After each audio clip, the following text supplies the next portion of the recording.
আজকে আমরা লিখবো আ, আর আ লেখার জন্য আমাদের সাথে আছে পেন্সিল আর রাবার। চলো দেখা যাক কি করে আ লিখতে হয়।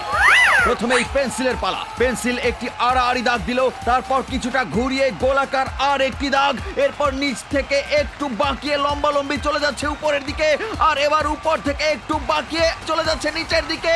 হয়ে গেল আ।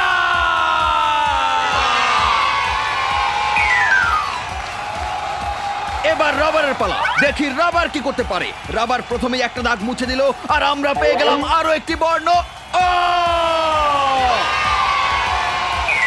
এবার কে যাবে, রাবার নাকি পেন্সিল? হ্যাঁ, আমরা দেখতে পাচ্ছি আবারও রাবার ছুটে গিয়ে আরো একটি দাগ মুছে দিল। এবার কিন্তু আমরা পেয়ে গেলাম তা। হ্যাঁ, দেখো পেন্সিল আর রাবার দুজনে মিলে তৈরি করলো একই রকম দেখতে তিনটি বর্ণ আ, অ, ত। তো তোমাদের মনে আছে তো কিভাবে আ লিখতে হয়? চলো আরো একবার দেখি। প্রথমে আড়াআড়ি একটা দাগ, তারপর একটু ঘুরিয়ে গোলাকার একটি দাগ, এবার নিচ থেকে একটু বাঁকিয়ে চলে যাও উপরের দিকে, সবশেষে উপর থেকে একটু বাঁকিয়ে লম্বালম্বি নিচের দিকে নামলেই হয়ে যাবে আ।